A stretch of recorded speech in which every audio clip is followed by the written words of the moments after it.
Bienvenue à tous. Cette vidéo est la deuxième d'une série de 7 consacrée au catholicisme. Et pour tout savoir sur les raisons qui m'ont poussé à réaliser cette série de vidéos et pour connaître le déroulement qui en est prévu, je vous invite à cliquer en haut à droite de votre écran sur cette fiche et qui vous conduira à la vidéo pilote de la série, une brève vidéo de quelques minutes qui vous explique le projet.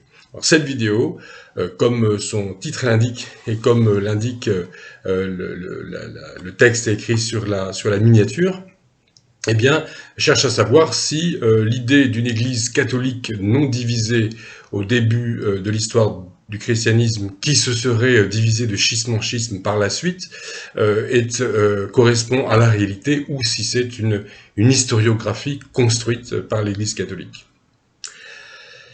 L'Église catholique, en effet, même après Vatican II, se définit comme la seule Église fondée par Jésus-Christ et affirme que quiconque ne reconnaît pas le pape comme son chef ne fait pas partie de l'Église de Jésus-Christ.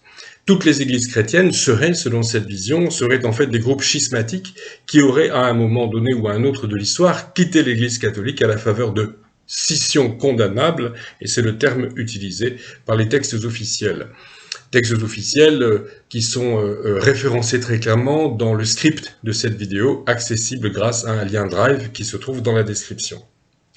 Donc cette vision de l'histoire résiste-t-elle à l'épreuve d'une analyse documentaire honnête ou bien relève-t-elle de la mythologie? C'est ce que nous allons tâcher de déterminer en examinant le processus historique qui a conduit l'Église catholique à porter ce regard sur elle-même.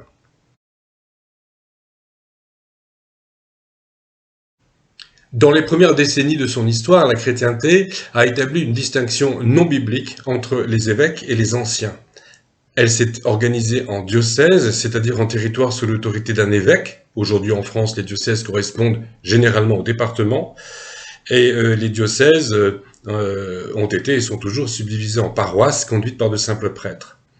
Les diocèses se sont regroupés en territoires métropolitains plus vastes et on assiste là à l'édification progressive d'une pyramide hiérarchique, pyramide qui n'attend plus que son sommet.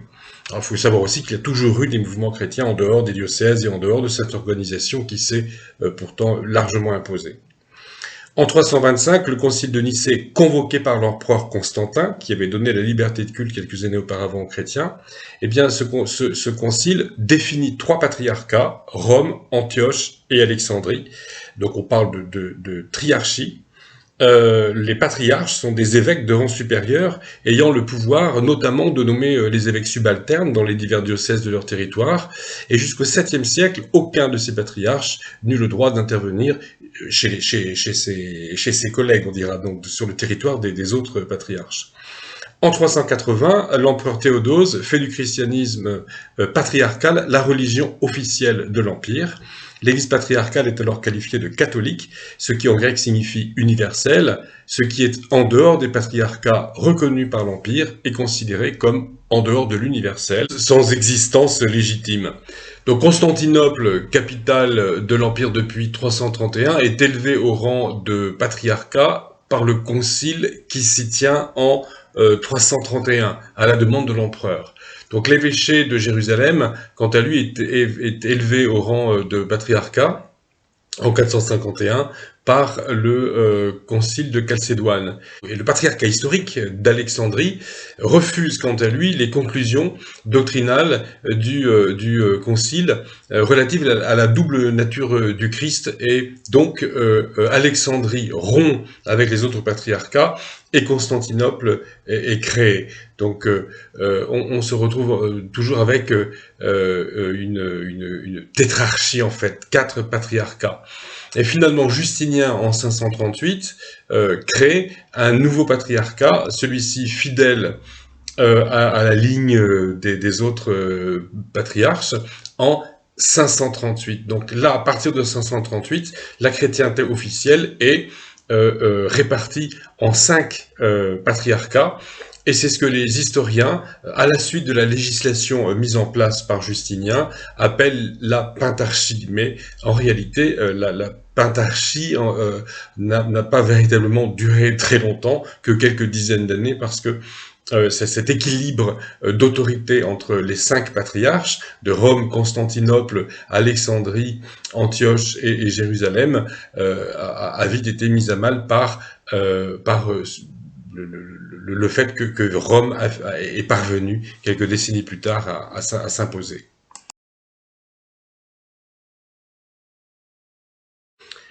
Qu'il soit hors du territoire de l'Empire, donc hors de portée de ces intrigues politico-religieuses, ou dans l'Empire et amèrement persécuté, les chrétiens qui ne reconnaissent pas l'autorité de la pentarchie sont considérés comme des hérétiques à convertir.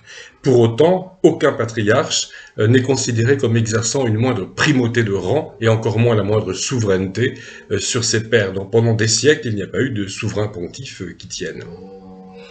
L'une des principales factions non catholiques de la chrétienté fut l'homéisme. Les Homéens, amèrement persécutés, ont rapidement disparu de façon si radicale que peu de gens aujourd'hui en ont entendu parler. Je pense que beaucoup des personnes qui vont regarder cette vidéo n'ont jamais entendu parler des Homéens. Outre que les Homéens ne reconnaissaient pas l'autorité des patriarches, ils refusaient les formulations théologiques compliquées visant à définir la Trinité. Ils reconnaissaient le caractère divin du Fils et de l'Esprit Saint, tout en avouant ne pas avoir tout compris. On ne peut que saluer leur humilité. Et ils ont d'ailleurs écrit des documents intéressants qu'on peut trouver facilement sur Internet. Donc des symboles de foi rédigés lors des conciles homéens de Sirmium en 351, 357 et 359. Après les Homéens, d'autres chrétientés non patriarcales survécurent. Le christianisme s'est implanté en Angleterre au plus tard en 180.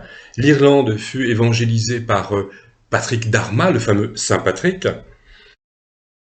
au début du 5e siècle, et ce sont des missionnaires irlandais qui ont fixé le christianisme en Écosse quelques décennies plus tard. Tout ceci s'est donc passé en dehors de l'influence de tout patriarcat et en dehors de l'influence de l'Empire.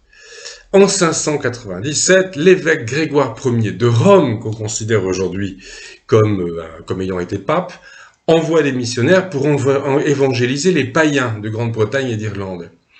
Et en 602, de nouvelles missions grégoriennes arrivent dans ce qui est aujourd'hui l'Angleterre et s'en prennent aux églises celtiques. Et au fil du 7e siècle et de l'épée, les contraignent à rallier Rome avec l'aide des rois païens convertis.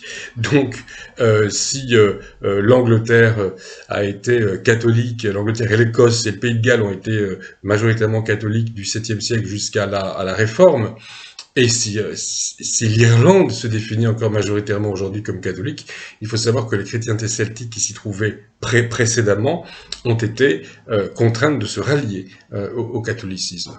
Moi qui ai vécu en Irlande, je peux dire que les catholiques irlandais prennent difficilement conscience du fait que le catholicisme s'est imposé même en Irlande par le fil de l'épée, et de façon très paradoxale, quand on voit la suite de l'histoire, par des missionnaires catholiques anglais. En Arménie, l'église apostolique grégorienne devint église d'État en l'an 301, déjà, donc avant que le christianisme devienne, que le christianisme soit autorisé dans l'Empire romain.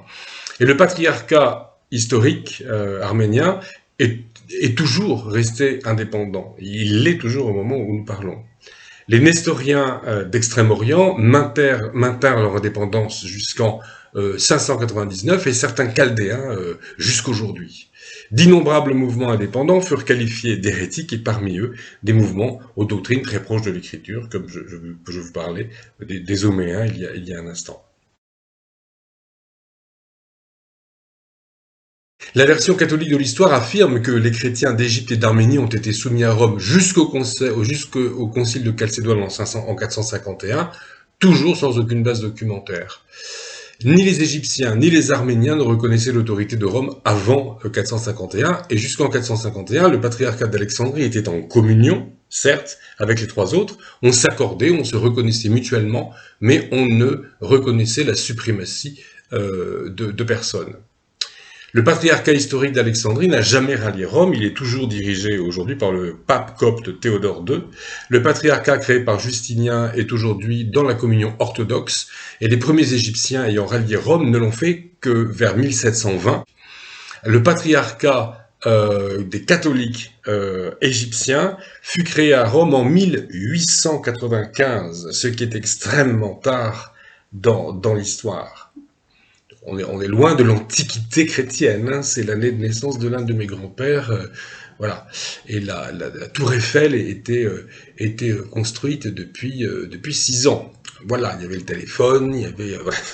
voilà, c'était déjà les temps modernes, sauf erreur de ma part.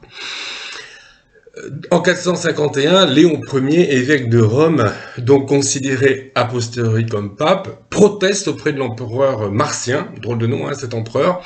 Donc il proteste contre l'élévation de Constantinople en patriarcat, car cela spolie Antioche et Alexandrie d'une partie substantielle de leur territoire. En revanche, il est clair que Léon Ier ne revendique aucune primauté et aucune souveraineté pour lui-même en tant qu'évêque de Rome. Il défend la triarchie Rome-Antioche-Alexandrie à égalité de rang, comme l'avait défini le concile de Nicée. En 595, au patriarche Jean IV de Constantinople, qui se proclame évêque universel, le patriarche de Rome, Grégoire, rétorque avec véhémence ce qui suit.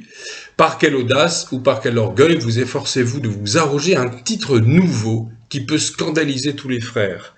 S'emparer de ce titre impie, c'est imiter Satan. Que direz-vous au terrible jour du jugement à venir, vous qui aspirez à être appelé non seulement évêque, mais aussi évêque universel? Que direz-vous donc, très chers frères, au terrible jugement à venir, vous qui désirez non seulement être appelé Père, mais Père universel du monde? Grégoire ne réclame pas la primauté pour lui-même, tout en étant pourtant, soi-disant, encore une fois, le pape Grégoire Ier. Mais il nie la légitimité de la primauté pour quiconque. Il demande ensuite l'intervention de l'empereur Maurice de Constantinople dans une lettre où il dénonce toute idée de primauté d'un patriarche sur les autres, ainsi qu'un prétendu apostolat universel de Pierre, dans les termes qui suivent. Pierre a donc reçu les clés du royaume céleste, le pouvoir de lier et de délier lui a été donné, on lui a confié le soin de toute l'Église et la primauté, et cependant, il ne s'est pas appelé apôtre universel. Or, le très saint homme Jean, mon frère dans le sacerdoce, s'efforce de prendre le titre d'évêque universel. Je suis obligé de m'écrier et de dire « O tempora, o mores ». Alors Grégoire reconnaît l'autorité des 5 patriarches, chacun pour son propre territoire. Alors, il est important de savoir que quand même il y a des recherches historiques qui ont été faites par rapport à ces faits, et on lira à cet égard les ouvrages de Vladimir Guettet et d'un historien suisse également du nom de Philippe Schaff. Donc voilà, les références encore une fois sont sur le PDF. Alors, on note toutefois, en ce qui concerne Grégoire, son appel à l'autorité politique, et on ne peut que déplorer la soumission qu'il a exigée des Celtes, qu'il considérait être dans sa zone géographique exclusive.